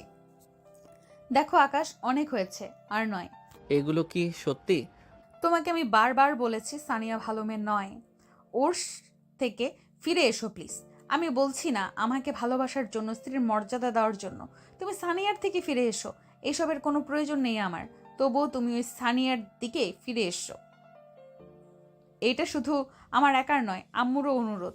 সরি, আমি তোমাদের অনুরোধ রাখতে পারবো না। আমি চাইলেও সানিয়া আমাকে মুক্তি দেবে না। আমার যে সানিয়ার কাছে হাত পা বাঁধা রয়েছে। কেন আকাশ? চুপ করে থাকো না আকাশ, আমি কিছু জিজ্ঞেস করছি। আমি বলতে পারবো না সিনিয়র বেবি। চুপ করে থাকা কোনো সমস্যার সমাধান নয়। তোমার জন্য প্রতিনিয়ত আব্বু কষ্ট পাচ্ছে, আমি চোখের সামনে আম্মুর কষ্ট সহ্য করতে পারবো না। তুমি প্লিজ বলো আকাশ। এরপর আকাশ যা বলল তা শোনার জন্য রিমি মোটেও প্রস্তুত ছিল না। আকাশের সত্য উদ্ঘাটন করতে এসে যে এত বড় একটা সত্যের মুখোমুখি হতে হবে তা রিমি কখনো ভাবেনি। কয়েক বছর আগে আকাশ তখন নতুন নতুন ড্রাইভিং শিখেছে। পরীক্ষা শেষ করে আকাশা ফ্রেন্ড সার্কেলে সবাই মিলে গ্রামে ঘুরতে যায়। তাদের ফ্রেন্ড সার্কেলে সানিয়া সহ আরও 2টা মেয়ে ছিল। গ্রাম থেকে ফেরার পথে সবাই মজা ছলে ঘোল খায়, যা আকাশের জীবনের সবচেয়ে বড় ভুল ছিল। সেই ভুল প্রতিনিয়ত কুরে কুরে খাচ্ছে আকাশকে। তারপর কি হলো? তুমি কি এমন করলে তার জন্য নিজের কাছে নিজেই অপরাধী হয়ে আছো? খুন? মানে কি? মানে আমি খুন করেছি। হ্যাঁ, আমি একটা খুনি। আমার জন্য 2টা প্রাণ শেষ হয়ে গেছে। আর সেই খুনের ঘটনা ধামাচাপা দিতেই সানিয়া আমাকে ব্ল্যাকমেল করে আমার থেকে টাকা নেয়। প্লিজ আকাশ, হিয়ালি না করে বলো তারপর কি হয়েছিল। ঘোল খাওয়ার কারণে আমার মধ্যে অনেকটা নেশা প্রভাবিত হয়। শহরের মধ্যে প্রবেশ করতে ফ্রেন্ড সার্কেলের সবাই যার যার গন্তব্যস্থলে নেমে যায়। আর সানিয়ার বাসা আমার বাসার কাছাকাছি হওয়ায় তাকিয়া থেকে যায়। গাড়ি চলছিল ঠিকঠাক, হঠাৎ আমার মাথা ঘোরাতে শুরু করে, চোখ মুখ ঝাপসা হয়ে আসে। অতিরিক্ত ঘোল খাওয়ার জন্য একসময় জ্ঞান হারিয়ে ফেলি। কিন্তু আমার এইটুকু মনে আছে, জ্ঞান হারানোর আগে আমি বেসামালভাবে গাড়ি ড্রাইভ করছিলাম। আর হুট করে কালো রঙের একটা গাড়ি আমার গাড়ির সামনে চলে আসে। এরপর কি হয়েছিল আমি জানি না। কি হয়েছিল আকাশ? জ্ঞান ফেরার পর সানিয়া বলেছিল আমার জন্য নাকি ওই গাড়িতে থাকা 2টো প্রাণ শেষ হয়ে গেছিল। এটা শোনার পর আমি অনেকটা ঘাবড়ে যাই। সানিয়া বারবার পুলিশকে সবটা বলে দেওয়ার হুমকি দিচ্ছিল। আমি সানিয়াকে হাত জোর করে বলি ও যেন বিষয়টা ধামাচাপা দিয়ে রাখে, না হলে আমার ক্যারিয়ার শেষ হয়ে যেত। আম্মু বাবা মানসিকভাবে খুবই আঘাত পেত। এতদিন ধরে সানিয়া এই জন্যই। কিন্তু সানিয়া শর্ত দেয় ওকে ওর চাওয়া অনুযায়ী টাকা দিতে হবে। আমিও নিজেকে বাঁচাতে সানিয়ার শর্তে রাজি হয়ে যাই। তাই সানিয়া বলা মাত্র ওর অ্যাকাউন্টে আমার টাকা ট্রান্সফার করতে হয়। আকাশের কথা শুনে রিমি যেন পাথর হয়ে গিয়েছে। তার পুরনো অতীত আবার রিমির সামনে এসে দাঁড়িয়েছে। তার মানে আকাশের কথা অনুযায়ী সেদিন ট্রাকে রিমিদের গাড়ি অ্যাক্সিডেন্ট হয়নি। আকাশের কারণে রিমির আব্বু আম্মুর মৃত্যু হয়েছে। রিমি বিড়বিড় করে বলল, আকাশই কি তাহলে আমার বাবা মার খুনি? তারপরে রিমি মাথা ঘুরে পড়ে যাচ্ছিল। আকাশ ওকে ধরে বলল, সিনিয়র বেবি, কি হলো তোমার? কি তুই স্পর্শ করবি না আমাকে, তুই একটা খুনি। বলছো কি তুমি? সেদিন তোর ফুর্তি করার জন্য অ্যাক্সিডেন্ট আর কারণ নয়, বরং আমাদের গাড়িতে হয়েছিল। ভাগ্যক্রমে আমি বেঁচে গেলেও আমার বাবা মা বেঁচে ফেরেনি। আমায় ক্ষমা করে দাও, আমি কিছুই জেনে বুঝে করিনি। সরি বললেই সবকিছু সমাধান হয়ে যায় না। আমি তোকে ক্ষমা করে দিলেই কি তুই পারবি আমার বাবা মাকে ফিরিয়ে দিতে? পারবি বাবা মায়ের থেকে হারিয়ে যাওয়া ভালোবাসা ফিরিয়ে দিতে? বাবা মা মারা যাওয়ায় মামির কাছে দিন রাত অত্যাচারের শিকার হয়েছি। এমনকি আশ্রিতা ছিলাম বলে বিয়ের আসর থেকে বর চলে গিয়েছিল। পারবি সেই অপমান ফিরিয়ে নিতে? হঠাৎই আকাশ রিমির পা জড়িয়ে ধরে ক্ষমা চাইতে লাগলো। এ কি, তুই আমার পায়ে হাত দিয়েছিস কেন? পা ছাড় বলছি। আমি তোকে না মানলেও তুই আমার স্বামী। স্বামী হয়ে স্ত্রীর পায়ে হাত দেওয়াটা বেমানান দেখায়। তুমি আমাকে ক্ষমা না করা পর্যন্ত আমি তোমার পা ছাড়ি না সিনিয়র বেবি। তুমি আমাকে যে শাস্তি দিবে আমি মাথা পেতে নিব, তবু তুমি আমাকে ক্ষমা করো। তুই যা করেছিস তাতে আদৌ কি তুই ক্ষমার যোগ্য? বলছি তো আমার ভুল হয়েছে। এই ভুলে প্রতিনিয়ত আমি নিজেও শেষ হয়ে যাচ্ছি। কিন্তু তুমি কিভাবে শিওর হলে ওইটা তোমাদেরই গাড়ি ছিল? কারণ কালো গাড়িতে আমরা ছিলাম আর দুজন লোক আমার বাবা মা ছিল। তুই যা তো এখান থেকে, ভালো লাগছে না আমার। আমাকে একটু একা থাকতে দে। রিমির মন ভালো করার জন্য আকাশ ভাবলো রিমির পছন্দের বিরিয়ানি রান্না করবে, কিন্তু আকাশ তো কোনোদিনও রান্নাঘরে যায়নি। তারপর ভাবলো ইউটিউব থেকে সাহায্য নিয়ে, কিন্তু তারপর শেষ রান্না করতে পারছিল না। শেষমেশ সে তার মায়ের কাছে গিয়ে জিজ্ঞেস করলো, আম্মু বিরিয়ানি কিভাবে রান্না করতে হয়? কেন? তুই জেনে কি করবি? রান্না করব। কি? এটা আমি কি শুনছি? এটা কি সত্যি? এত প্রশ্ন কেন করছো? বললে বলো, না বললে নাই। আরে এত রেগে যাচ্ছিস কেন? তোর যে বিরিয়ানি খেতে মন চাইছে আমাকে বলতে পারতি, আমি রান্না করে দিতাম। আমি খাওয়ার জন্য রান্না করছি না। তাহলে কার জন্য রান্না করতে চাচ্ছিস? সানিয়ার জন্য? তোমার একমাত্র সিনিয়র বৌমার জন্য। মানে কি, আমি ঠিক শুনছি তো? হ্যাঁ আম্মু, জোর করে বিয়ে দিয়েছো সিনিয়র একটা বেবির সাথে, যে কিনা তোমার ছেলেকে নাকে দড়ি দিয়ে ঘোরাচ্ছে। এখন আবার তার পুরনো কথা মনে করে মন খারাপ হয়েছে। তাই তার মন ভালো করার জন্য আমার এই সূক্ষ্ম প্রচেষ্টা। আচ্ছা ঠিক আছে, আমি বলছি, তুই নোট করে নে। ঠিক আছে আম্মু। অনেক কষ্টে আকাশ রিমির জন্য বিরিয়ানি রান্না করে রুমে নিয়ে আসলো। এসে দেখে রিমি খাটে শুয়ে আছে। সিনিয়র বেবি, আবার কেন এসেছিস? খুব তো কান্নাকাটি করলে, এবার ওঠো তো। তুই আমার সামনে আসবি না আকাশ। যতবার তুই আমার সামনে আসবি ততবার আমার মায়ের চেহারা আমার চোখের সামনে ভেসে উঠবে, আর আমার ততবার মনে হবে আমি একটা খুনির বউ। তুমি আমাকে যা মন চাই বলো, তবুও উঠে দেখো তোমার জন্য কি নিয়ে আসছি। রিমি রেগে গিয়ে আকাশের গালে জোরে থাপ্পড় মেরে দিল। মারলে কেন সিনিয়র বেবি? হঠাৎ রিমি আকাশকে জড়িয়ে ধরে কেঁদে ফেল। তারপর আকাশের হাত ধরে বলল, আমি কি তোকে বলেছি আমার জন্য হাত পুড়িয়ে বিরিয়ানি রান্না করতে? হাতের কি অবস্থা করেছিস? ফুসকা পড়ে যাবে তো। তুই একটু দাঁড়া, আমি মলম নিয়ে আসছি। মলমের কোনো প্রয়োজন নেই, তোমার জন্য হাত পুড়িয়ে রান্না করলাম। কই একটু মিষ্টি মিষ্টি কথা বলবে, তা নয়তো দিলে ঠাস ঠাস করে চর বসিয়ে। এই জন্যেই কথাই বলে, যার জন্য করলাম চুরি সেই বলে চোর। আমি তো তোকে চুরি করতে বলিনি। তুই একবারই চুরি করতে গিয়েছিস কেন? তোমার মুখে তুই তোকারি শুনতে বেমানান লাগে, প্লিজ তুই করে বলো না। ও মা, এ দেখি ভূতের মুখে রাম রাম। তুই তুকারি বলা কে শুরু করেছিল শুনি? ভুলে গেছিস বাসরাতের কথা? চেনা না জানা না অপরিচিত একটা মেয়ের সাথে অভদ্রের মতো তুই তুকারি করেছিলি। বারবার বাসর রাতের কথা তোলো কেন? সানিয়ার ব্যাপারে তো সবটাই বললাম। ও হয়তো ভেবেছিল আমার বিয়ে হলে ওকে ওর প্রয়োজন অনুযায়ী টাকা দিব না, যার কারণে ও সুইসাইডের মিথ্যা নাটক করেছিল। আর সব মিলিয়ে আমার মাথায় আগুন জ্বলছিল, যার কারণে তোমার সাথে খারাপ ব্যবহার করেছিলাম। তার মানে সানিয়া তোমার গার্লফ্রেন্ড নয়? না, ও আমার ক্লাস ফ্রেন্ড ছিল। ওর মতো ঠকবাজ অর্থলোভী মেয়ে কখনো আমার গার্লফ্রেন্ড হওয়ার যোগ্যতা রাখে না। তাহলে তুমি যে বলেছিলে সানিয়া তোমার গার্লফ্রেন্ড, এমনকি আম্মুও বলেছিল। সানিয়া সব জায়গাতেই ওকে আমার গার্লফ্রেন্ড বলে পরিচয় দিত, এমনকি আমাকেও বাধ্য করেছিলে ওকে আমার গার্লফ্রেন্ডের পরিচয় দিতে। আমিও নিজেকে বাঁচাতে সানিয়ার কথা অনুযায়ী চলতে বাধ্য হয়েছি। সামিয়ার সাথে তোমার কবে লাস্ট কথা হয়েছে? গত 2 দিন ধরে সানিয়ার সাথে কোনো প্রকার যোগাযোগ করতে পারছি না, ওর ফোন বন্ধ। হঠাৎ ফোন কেন বন্ধ করলো ও? এখন এত কথা না বলে ঝটপট বিরিয়ানি খেয়ে নাও দেখি, ঠান্ডা হয়ে গেলে বিরিয়ানির স্বাদ পাবে না। তুমি খেয়েছো? খাওয়ার সময় পেলাম কই? তাছাড়া তুমি যে কথা সাথে থাপ্পড় খাইয়েছো, এমনিতেই পেট ভরে গেছে। আপাতত 1 সপ্তাহ না খেলেও চলবে। আমি তো তোমার বাবা মাকে ইচ্ছা করে মারিনি। তুমি কি শিওর এগুলো সব সানিয়ার সাজানো নাটক? নয়তো আমি জানিও না আসলে কি কোনো অ্যাক্সিডেন্ট হয়েছিল নাকি সবটাই সাজানো নাটক, কারণ আমি নেশার ঘরে ডুবেছিলাম। সানিয়া আমাকে যেভাবে বলেছিল আমি সেইভাবেই বিশ্বাস করে নিয়েছিলাম। সরি, আসলে আমি সত্যটা না জেনে বুঝে তোমাকে অনেক কথা শুনিয়েছি। আমার প্রথম থেকেই সন্দেহ ছিল আমার বাবা মায়ের মৃত্যু অ্যাক্সিডেন্ট হয়নি, তাদেরকে পরিকল্পিতভাবে খুন করা হয়েছে। আর আমার ধারণাটাই সত্যি হয়েছে। সেদিন তোমার গাড়িতে আমার বাবা মায়ের অ্যাক্সিডেন্ট হয়নি। হয়তো। আমার মনে হয় সানিয়া তোমাকে ঘোলের সাথে নেশা জাতীয় দ্রব্য মিশিয়ে খাইয়েছিল, কারণ ঘোল খেলে এতটাও নেশা হয় না।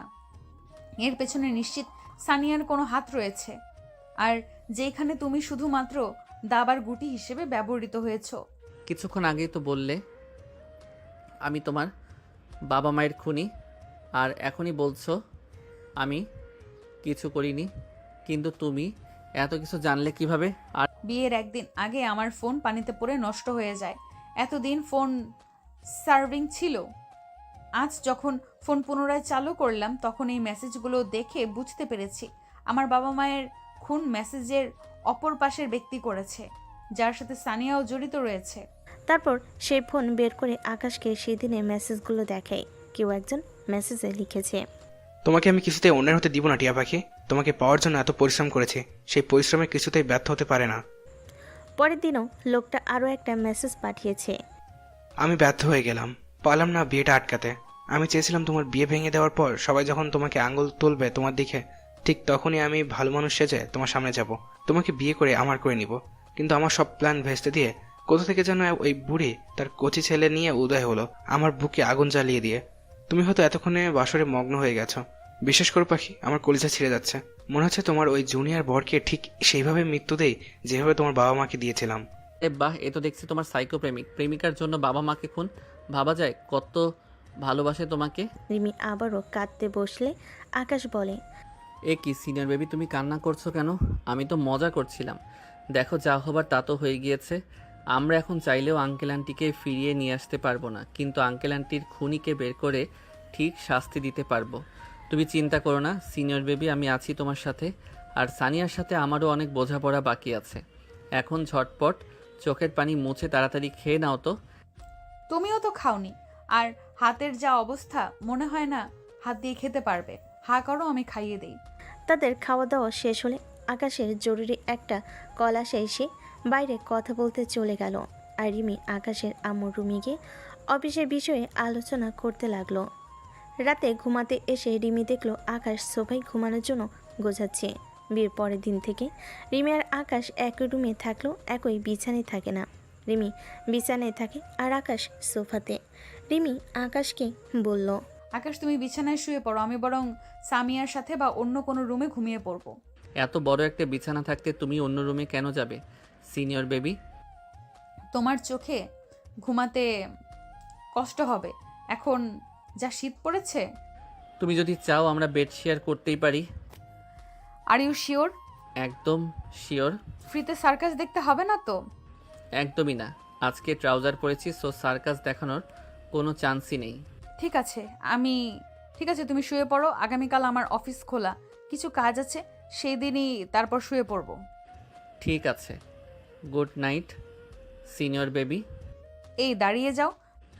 আবার কি হলো সিনিয়র বেবি? তুমি যে শুতে যাচ্ছ, মশারি কে টানাবে? এতদিন তো তুমি টানিয়েছো, তাহলে আজ প্রশ্ন উঠছে কেন? এতদিন আমি বিছানায় একা ছিলাম, তাই মশারি আমি টানিয়েছি। আজকের থেকে যেহেতু তুমিও থাকবে, তাই সপ্তাহে 4 দিন আমি মশারি টানাবো আর বাকি 3 দিন তুমি টানাবে। সো তাড়াতাড়ি মশারি টানিয়ে শুয়ে পড়ো। আর হ্যাঁ, তোমার মুখে যেন আর কখনো অন্য কোনো মেয়ের নাম না শুনি। বিয়ে হয়েছে, এখন নজর ঠিক করতে শিখো। আমি নজর ঠিক করবো আর তুমি ওই সাইকোর সাথে ইটিস পিটিস করবে, তাই তো? ইটিস পিটিস আবার কি? এটা বলে কি বোঝাতে চাইছো? ওই সাইকোকে তো আমি ঠিক খুঁজে বের করব। আমার থেকে বাবা মাকে কেড়ে নিয়েছে, এত সহজে ওকে আমি ছেড়ে দেবো ভেবেছো? কখনো না। তারপর রিমি অফিসের কাজে ব্যস্ত হয়ে পড়ে আর আকাশ ঘুমিয়ে যায়। রিমি সবেমাত্র কয়েকটা ফাইল রেডি করেছে, হঠাৎ মেসেঞ্জারের টুং শব্দে ধ্যান ভেঙে গেল। সেই সাইকোর নাম্বার থেকে একটা মেসেজ আর একটা ছবি এসেছে। ছবিটা স্পষ্ট দেখা যাচ্ছে না। মেসেজে লেখা ছিল, টিয়া পাখি, খুব শীঘ্রই তোমাকে আমার জন্য আবারও লাল শাড়িতে পড়তে হবে।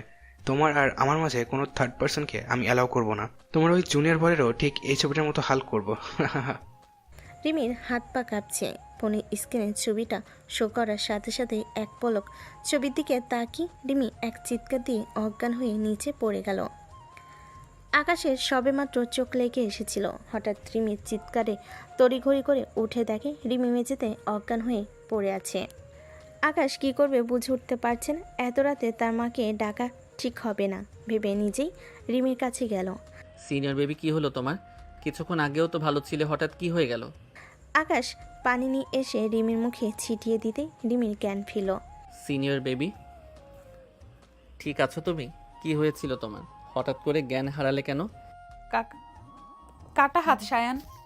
কিসের কাটা হাত আর কোথায়? ওই সাইকো একটা কাটা হাতের ছবি পাঠিয়েছে। কার হাতের? ওই কাটা হাত আর কারণ নয়, বরং আমার আম্মুর অনামিকা আঙুলে যে আংটিটা দেখছো, এটাই আমার জমানো টাকা দিয়ে আম্মু আব্বুর বিবাহবার্ষিকীতে আম্মুকে গিফট করেছিলাম। আমার স্পষ্ট মনে আছে, আমরা যেদিন ট্যুরে যাওয়ার জন্য বের হয়েছিলাম তখন আম্মু এই আংটিটা পরেছিল। এরপর রিমি আর কিছু বলতে পারল না। বলার আগেই ওই সাইকোর নাম্বার থেকে কল আসলো। রিমি কলটা রিসিভ করতেই ফোনে অপর প্রান্ত থেকে চাপা একটা কণ্ঠস্বর ভেসে আসলো। হয়তো লোকটা ভয়েস চেঞ্জ করে কথা বলছে যাতে রিমি চিনতে না পারে। টিয়া পাখি, এতক্ষণ নিশ্চয়ই বুঝতে পারছো কাঁধা হাতটা তোমার শাশুড়ির, মানে তোমার আম্মুর। বিশ্বাস করো পাখি, আমি তোমার আব্বু আম্মুকে মারতে চাইনি, কিন্তু কি করতাম বলো? তাদেরকে বারবার বোঝানোর পরেও তারা বুঝতে চায়নি। তারা তো তোমাকে আমার হাতে তুলে দিতে চায়নি, তাই তো তাদের এই করুণ পরিস্থিতির শিকার হতে হলো। খুব শীঘ্রই তোমার ওই জুনিয়র বরেরও এমন অবস্থা হবে। তোমার আর আমার মাঝে যে আসবে তার ঠিক এই অবস্থা হবে। কে আপনি? কাপুরুষের মতো লুকিয়ে রয়েছেন কেন? সাহস থাকলে সামনে এসে চোখে চোখ রেখে কথা বলুন, আমিও আপনার সাহস দেখতে চাই। উপস পাখি, তোমার সেই রাগ যে ঠিক আগের মতো রয়ে গেছে। আসবো তো পাখি, খুব শীঘ্রই তোমার সামনে আসবো, তবে বিয়ের শেরওয়ানি মাথায় পাগড়ি পরে। কিন্তু তার আগে তোমার জুনিয়র বরকে তার নির্দিষ্ট জায়গায় পৌঁছে দিতে হবে তো। তোমার সেই চাওয়া কখনোই পূরণ হবে না। আকাশের গায়ে হাত তোলা তো দূরের কথা, ওর দিকে তাকিয়ে দেখো। ট্রাস্ট মি, আমি তোর চোখ তুলে নিয়ে লুডো খেলবো। আমি তো ভয় পেয়েছি পাখি, জুনিয়র বরের প্রতি এত ভালোবাসা। Oh my God, true love. Senior baby, কি ব্যাপার বলো তো? আমাকে ভালো টালো বেসে ফেললে নাকি? আমাকে মারার কথা বলতেই এত হাইপার হয়ে গেলে যে। একটু শুতে দাও। সিনিয়র বেবি, কথা বলছো না কেন? শরীর খারাপ লাগছে? মমকে ডেকে দিব? আকাশ যেন মুহূর্তের মধ্যেই বুঝদার হয়ে গেল। রিমিকে নিজের বুকে টেনে নিয়ে মাথায় বিলি কেটে দিতে লাগলো। রিমিও বাচ্চাদের মতো আকাশের বুকে গুটি সুটি মেরে পড়ে রইল। নিজের থেকে 2 বছরের জুনিয়র ছেলের বুকেই তার পরম শান্তির জায়গা, একমাত্র আশ্রয়স্থল মনে হচ্ছে। অনেকদিন কেটে গেছে, কিন্তু যতবারই রিমি আকাশের সাথে স্বাভাবিক হতে যায় ততবারই আকাশকে হারানোর ভয় জেঁকে বসে। ওই সাইকোটাকে রিমি এই কয়দিন 1000বার চেষ্টা করেছে খোঁজার, কিন্তু ফলাফল শূন্য। খুবই চতুর একটা লোক ওই সাইকোটা, যে নাম্বার দিয়ে রিমিকে ফোন করে মেসেজ করে সেই সিম কার্ডটা রেজিস্ট্রেশন করে না, যার কারণে লোকেশনও ট্রেস করা যাচ্ছে না। তবুও রিমি আর আকাশ চেষ্টা করছে খুব শীঘ্রই সাইকোটার পর্ব শেষ করে তাদের অপূর্ণ ভালোবাসার পূর্ণতা দেওয়ার। রিমি অফিসে যাবে, যাওয়ার আগে রান্না বান্না করে সবার সাথে খেতে বসে। সবাই খাবার টেবিলে চুপচাপ বসে খাচ্ছিল। নীরবতা ভেঙে সামিয়া বলল, আপু একটা কথা বলবো? হ্যাঁ বল। আমি একজনকে ভালোবাসি আপু। হোয়াট? এইটুকু বয়সে লাভ? তো কে সেই ভাগ্যবান পুরুষ যে কিনা এতটুকু বয়সেই আমার ননদের মন কেড়ে নিল? তোমার অফিসের বস। পাগল হয়ে গেছো তুমি? স্যার আর তোমার বয়সের পার্থক্য জানো? ভালোবাসা কখনো বয়স থেকে হয় না আপু। ভাইয়া তো তোমার 2 বছরের জুনিয়র, কিন্তু আমি তোমার চোখে ভাইয়ের জন্য অনেক ভালোবাসা দেখেছি। আমার সাথে তোমার তুলনা করছো কেন সামিয়া? তাছাড়া আম্মু কখনো এই সম্পর্ক মেনে নেবে না। আমি তো তোমার কাছে এতদিন কিছু চাইনি। প্লিজ আপু, আমার এই চাওয়াটুকু তুমি পূরণ করো। ঠিক আছে, দেখছি আমি কি করা যায়। সামিয়া খুশিতে রিমিকে চুমু খেয়ে বলল, আই লাভ ইউ আপু। Love you two. রিমি রান্নার পর্ব শেষ করে সকাল সকাল নাস্তা সেরে স্কুলে যাওয়ার জন্য রেডি হচ্ছে। এমন সময় আকাশ এসে রিমিকে পিছন থেকে জড়িয়ে ধরে। ব্যাপারটা রিমি এনজয় করলেও আকাশকে বুঝতে না দিয়ে গরম চোখে তাকালো। আকাশ, কি শুরু করেছো? দেখেছো তো রেডি হচ্ছে। ইদানিং তোমার খুব সাহস বেড়েছে, তাই না? আমি যে তোমার সিনিয়র, এটা কি ভুলে গিয়েছো? সিনিয়র হও বা জুনিয়র হও, তুমি আমার বিয়ে করা বউ। আমার অধিকার আছে তোমাকে জড়িয়ে ধরার। আমি আমার বউকে জড়িয়ে ধরেছি, অন্য কাউকে তো জড়িয়ে ধরিনি। ও আচ্ছা। কি আর করবো বলো, ঘরে এত সুন্দরী বউ দেখলে শুধু আদর করতে মন চায়। অবশ্য তুমি যদি চাও অন্য মেয়েকে পটিয়ে তার সাথে। আকাশ আর বাকি কথাটুকু সম্পূর্ণ করতে পারল না, তার আগেই রিমি আকাশের গাল চেপে বলল, আর একবার যদি তোমার মুখে অন্য মেয়ের নাম শুনেছি, তোমার ঠ্যাং ভেঙে রুমে বসিয়ে রাখবো বলে দিলাম। তাহলে ভালোবাসি কথাটা বলে দাও। সব কথা বলে না হৃদয়, কিছু কথা বুঝে নিতে হয়। তাহলে কি ধরে নিব তুমি আমাকে ভালোবাসো সিনিয়র বেবি? রিমি আকাশকে আর কোনো উত্তর না দিয়ে রুমে চলে গেল। রেডি হয়ে অফিসের উদ্দেশ্যে বেরিয়ে গেল। আজকে অফিসে দুটো গুরুত্বপূর্ণ মিটিং ছিল। ডিউটি শেষ করে অনেক ক্লান্ত থাকায় ক্যান্টিনে চলে গেল। কিন্তু রিমি ক্যান্টিনে গিয়ে এতদিন পরে আবার সানিয়া দেখা পাবে ভাবিনি। আর আশ্চর্য করার বিষয় হলো সানিয়ার সাথে একটা হুডি পরা লোক রয়েছে। এখন তো খুব একটা শীত নেই, সারাক্ষণ হুডি পরে চোখ মুখ ঢেকে রাখার মতো শীত এখনো আসেনি। তাহলে কি এই হুডি পরা লোকটা কোনোভাবে নিজেকে আড়াল করতে চাইছে? এই লোকটাই সেই সাইকো নয় তো, যাকে আমি দীর্ঘ 2 মাস ধরে খুঁজে চলেছি? কে হতে পারে এই সাইকো লোকটা? ক্যান্টিনে সানিয়ার সাথে ওই হুডি পরার লোকটাই সেই সাইকো লোকটা। পরে রিমি দুজনের মধ্যে কথা কাটাকাটি দেখে রিমি সন্দেহ কারো হয়। রিমি আরেকটু এগিয়ে গিয়ে শুনতে পেল সানিয়া ওই হুডি পরা লোকটাকে বলছে, আসলে তুমি কখনোই আমাকে ভালোবাসোনি। দিনের পর দিন আমাকে ব্যবহার করে এসেছো। শুধুমাত্র তোমার কথায় আমি সেদিন আকাশের ঘোলের মধ্যে নেশা জাতীয় দ্রব্য মিশিয়ে ওকে জোর করে খাইয়েছিলাম। ওর গাড়িতে অ্যাক্সিডেন্ট না হওয়ার পরেও দিনের পর দিন ওকে ব্ল্যাকমেল করে ওর থেকে হাজার হাজার টাকা নিয়ে তোমাকে দিয়েছি।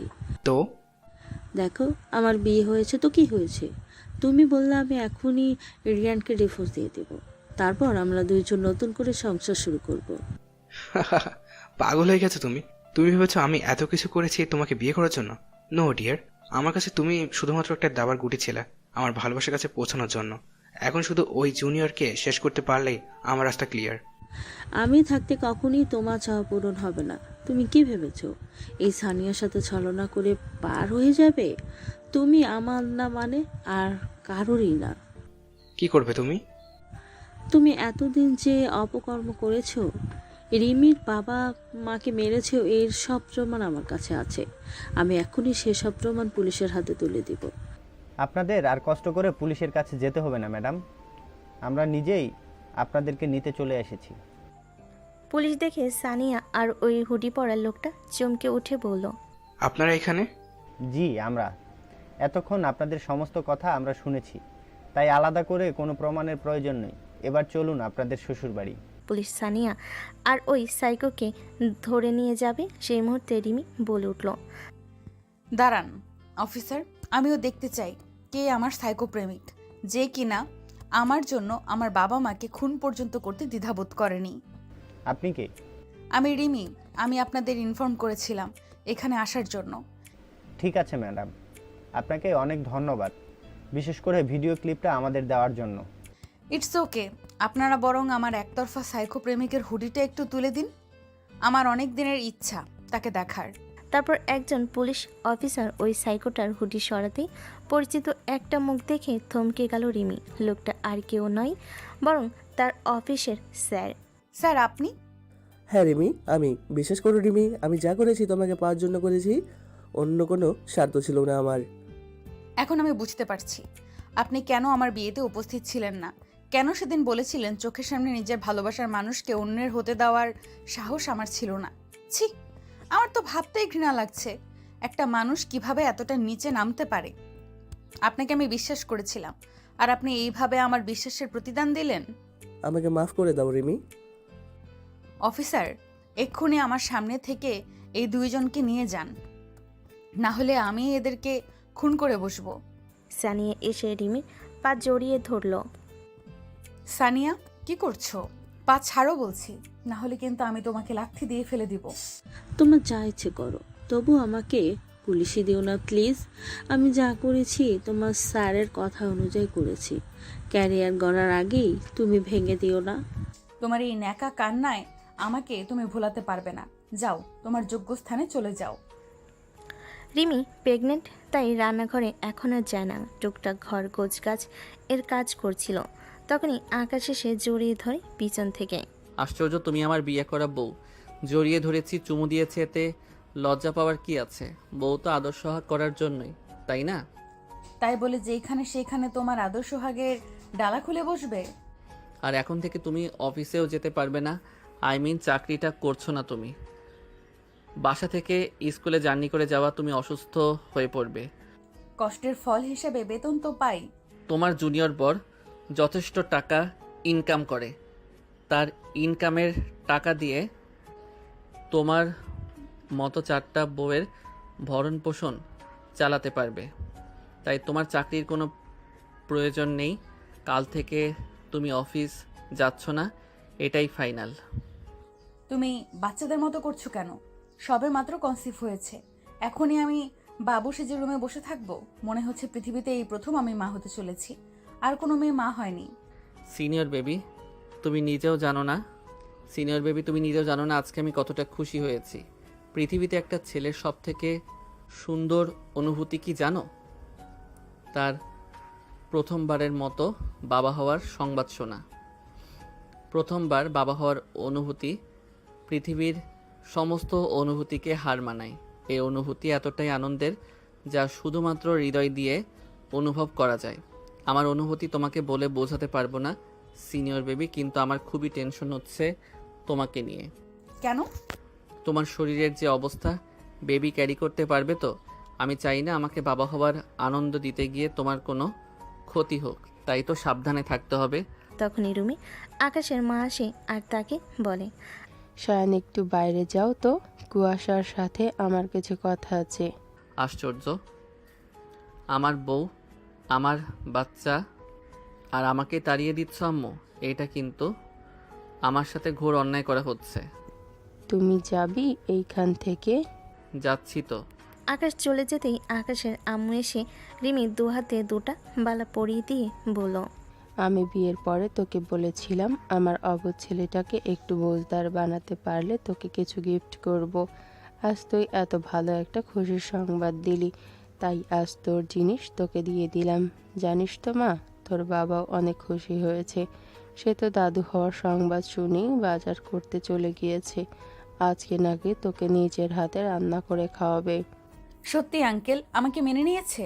হ্যাঁ, কিছুদিন পরে নাতি নাতনি আসবে, তার দল ভারী হবে, সেই আশাতেই মেনে নিয়েছে।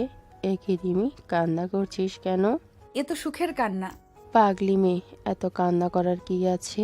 আমি বলেছিলাম না, দেখিস একদিন সব ঠিক হয়ে যাবে। এখন একটু রেস্ট কর, আসছি আমি। ঠিক আছে আম্মু। আজকে রিমি ডেলিভারি ডেথ। অপারেশন রুমে ঢোকার আগে রিমি আকাশকে বলে, মেয়ে বাচ্চা হলে তো তুমি বাবুকেই ভালোবাসবে, আমাকে আর ভালোবাসবে না আকাশ। কে বলেছে সিনিয়র বেবি, তোমার প্রতি আমার ভালোবাসা কখনো কমবে না।